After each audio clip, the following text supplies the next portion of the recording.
paz do Senhor, meu amado, bem-vindo de volta à nossa escola bíblica. Nós estamos estudando o livro de Daniel. Então, pegue a sua Bíblia, pegue o seu caderno de estudos, ore ao Senhor, pede a Ele discernimento, entendimento, conhecimento, sabedoria. Pede a Ele proteção para que nós possamos desvendar dos seus mistérios. Muito bem, nós já vimos o julgamento de Belsassar, já tínhamos visto o julgamento de Nabucodonosor, e agora nós vamos ver um dos três momentos, na verdade, o segundo momento de socorro, mas é um momento de livramento, portanto, o terceiro de livramento, mais especificamente o segundo de socorro. No primeiro momento, nós vemos o socorro dos amigos de Daniel. E agora nós vamos ver o socorro que Deus dá ao próprio Daniel. Então vamos lá. Este é o capítulo 6 de Daniel.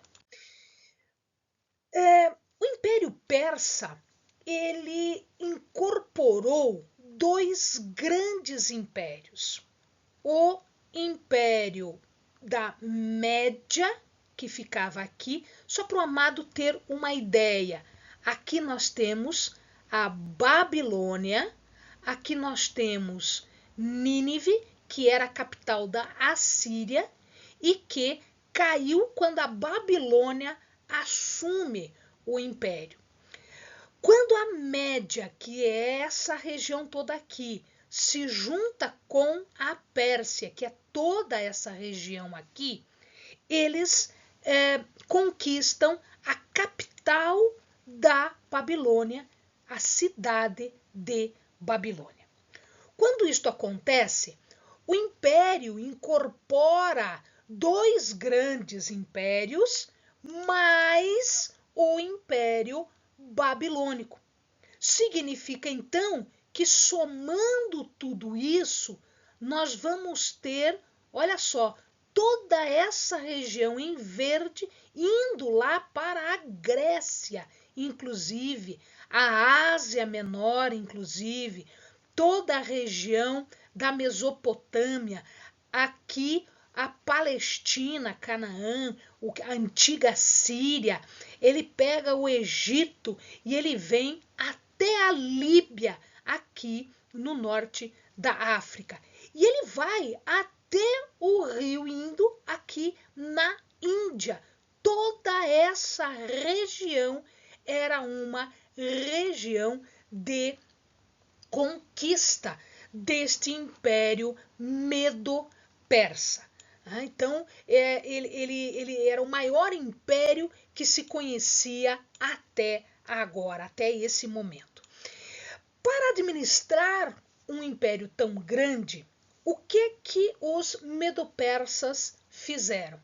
Eles dividiram em regiões que eles chamavam de satrapias. Satrapias eram como se fossem estados, como se fossem províncias menores.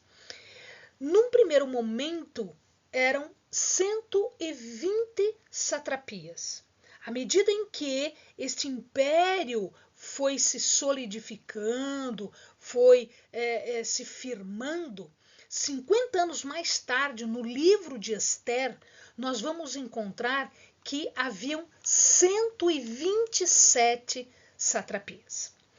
Todos os sátrapas, ou seja, os governadores destas regiões, eles tinham que dar a satisfação dos seus atos para 3 pessoas, que eram os presidentes das satrapias.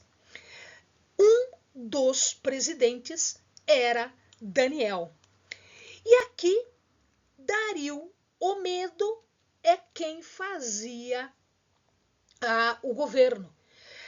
De novo, eu já andei falando nos vídeos anteriores, mas é bom que se confirme isso.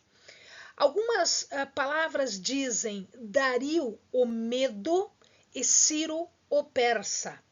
Dario o Medo e Ciro o Persa provavelmente eram a mesma pessoa, onde Ciro, o persa, ficou conhecido no seu primeiro ano de reinado como Dario, o Medo. Ele era, em verdade, o chefe, o cabeça do reino Medo-Persa. E, portanto, era ele que estava no governo de tudo.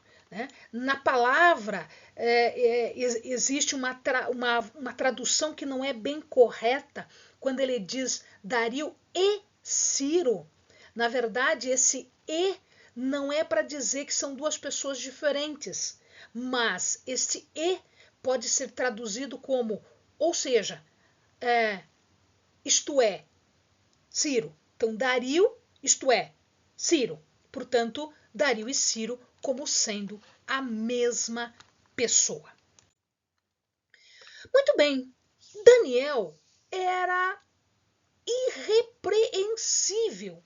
Ele foi irrepreensível durante todo o reinado babilônico, desde Nabucodonosor até Belsassar.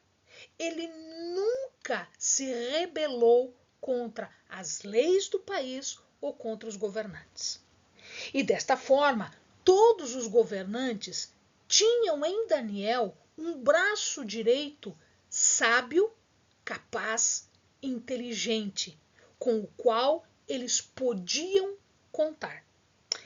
Entretanto, meu querido, entre a lei civil do país e a lei de Deus, quando elas estivessem em confronto, como Daniel agiria?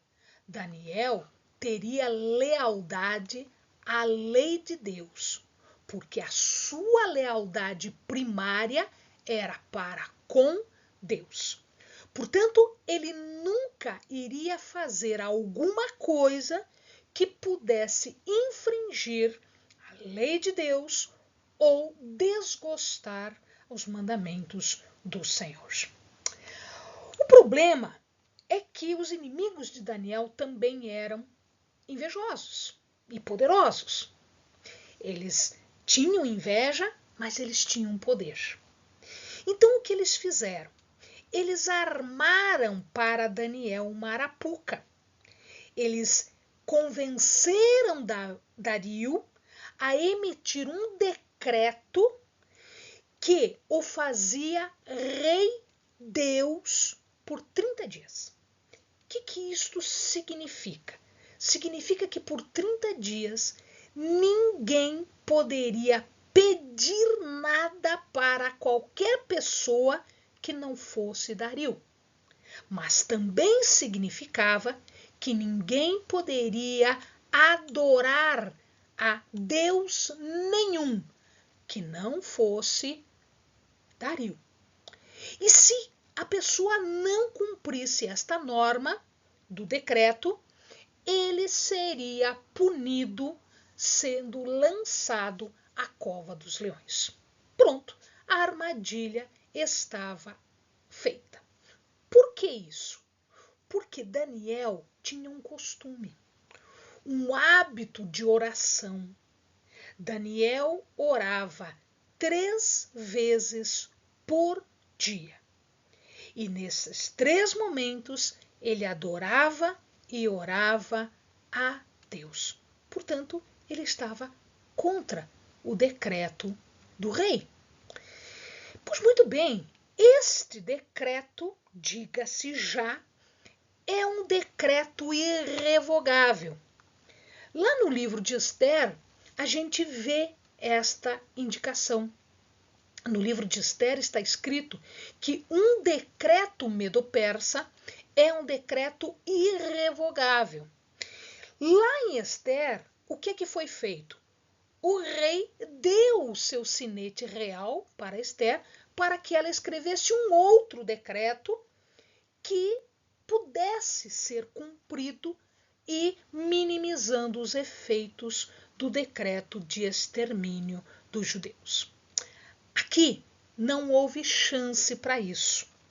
Os inimigos de Daniel armaram muito bem feito a arapuca e eles foram denunciar Daniel ao próprio rei. Daniel, quando ele orava nos seus aposentos e ele tinha uma janela que estava voltada para o lado de Jerusalém. E ele se sentia mais próximo de Jerusalém quando ele abria janelas e ali ele fazia uma oração de joelhos. Ora, essas janelas eram janelas, primeiro que eram janelas pequenas e eram janelas altas. Por que pequenas e altas? Tanto para proteger do calor, quanto para impedir que ladrões entrassem por essa janela. Então a pergunta é, como é que eles sabiam o que Daniel fazia dentro do quarto dele? Eles entraram em modo de detetive e eles descobriram que Daniel continuava com os seus hábitos de oração. Então seus inimigos fizeram uma comissão, correram até o rei e acusaram Daniel de não cumprir a lei. Pegaram Daniel no flagrante fazendo a sua oração. Pois bem, quando eles denunciaram ao rei, o rei se assustou, porque Daniel era prezado por Dario, era querido de Dario. Dario gostava de Daniel e ele percebeu que aquelas pessoas tinham enganado exatamente para perseguir e destruir Daniel. Ele não tinha como fazer diferente, porque o decreto era irrevogável. Então, a sentença de condenação foi feita naquele mesmo dia, porque a comissão não deixou que isso fosse feito no dia seguinte ou num outro momento. Então, aquele momento foi o momento de condenação. O rei, portanto, dá ordens para que se execute. Mas antes de tudo, ele faz uma oração. Ele diz ali no verso 16, 6:16, o teu Deus, a quem tu continuamente serves, ele te livrará. Então, ele sabia que Daniel estava fazendo uma oração para o Deus verdadeiro. Ele não se importava de não ter sido adorado por Daniel, porque ele conhecia aquele Deus. Daniel foi, portanto, jogado na cova dos leões. A cova ela tinha duas entradas, uma entrada para os leões e uma entrada no alto, que era para jogar a comida. E era por ali que Daniel foi jogado. Tinha-se uma rampa para os animais e um buraco no alto, por onde o Daniel foi jogado. Esta boca foi então fechada e lacrada com os selos tanto do rei quanto dos inimigos de Daniel, que era para que ninguém movesse a pedra e que ninguém impedisse a execução da sentença. O rei não passa uma noite satisfeito. A noite do rei foi uma noite terrível. Ele não comeu, ele ficou em jejum, ele não dormiu, ele estava ansioso. E assim que o dia amanheceu, ele correu até a cova dos leões, até a boca dos leões. E ali ele pergunta, dar-se-ia o caso que o teu Deus, a quem tu continuamente serves, tenha podido livrar-te dos leões? E ao chamado do rei, para Daniel como servo do Deus vivo, Daniel responde, ou seja, Daniel está vivo. Daniel passa a noite com os leões. Daniel ali ele diz: vive, ó rei, para sempre. O meu Deus enviou o seu anjo, diz o verso 22, e ele fechou a boca dos leões. Pois bem, Daniel foi tirado da cova, não tinha um único dano,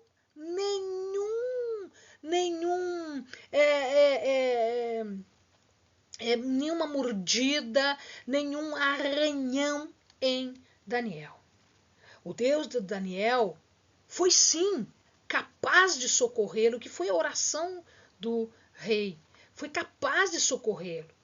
Porque este Deus é Deus quem galardoa aos que confiam nele. Daniel sai ileso porque Deus envia o seu anjo para fechar a boca dos leões, como ele próprio disse ao rei. E o rei, então, ele já estava preocupado, ele já estava irado. Ele ordena agora que aqueles homens que armaram cilada, porque a cilada não foi só para Daniel, foi para Dario também. Ele ordena então que aqueles homens fossem lançados na cova. E a palavra diz que no momento em que eles foram lançados, eles foram estraçalhados pelos leões. Então aqui observa-se que as pessoas que foram lançadas lá não tinham a proteção de Deus. Não é o caso dos leões não estarem com fome, porque o leão é leão, ele vai comer. Portanto, as pessoas nem bem bateram no chão, elas foram estraçalhadas por. Da mesma forma que Nabucodonosor, lá no início do livro de Daniel, da mesma forma que ele fez um decreto, Dario também faz um decreto. Esse decreto direcionado a todos os povos, nações e línguas. E ele determina que tremam e temam perante o Deus de Daniel, o Deus vivo, cujo domínio durará até o fim e cujo reino não se pode destruir. Então, diz assim o verso 23, segunda parte: porque ele é o Deus vivo e permanece para sempre. O seu reino não se pode destruir e o seu domínio jamais terá fim.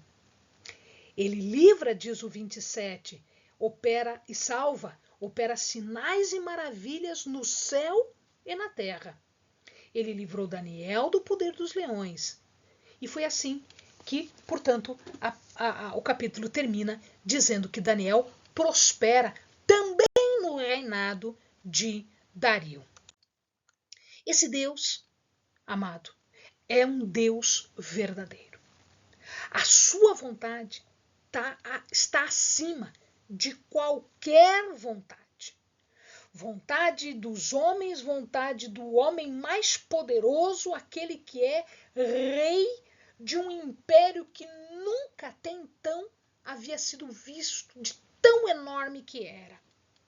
É um Deus que salva, é um Deus que livra, é um Deus que opera sinais e maravilhas em todos os lugares, inclusive fora da Terra Santa, porque nós estamos falando de uma terra de cativeiro. Eles estavam cativos na terra. Então, ele está falando de um Deus que opera em qualquer lugar, porque a sua soberania é por sobre todos os lugares, pessoas e tempo. Pois muito bem, com este capítulo se encerra então um tempo que vai desde 605, quando Nabucodonosor conquista Jerusalém, até 539, 38, dependendo da contagem, que foi o primeiro ano do Império Medo-Persa, no caso de Ciro o Grande. Em todo este tempo está Daniel, meio a um país estranho, uma nação estranha, inimiga, idólatra, cheio de costumes que são fora dos mandamentos e do padrão divino. Mas ele, em todo momento, ele se preserva puro e santo, adorando, louvando, idolatrando a Deus, o verdadeiro. Amém, amados? Bons estudos.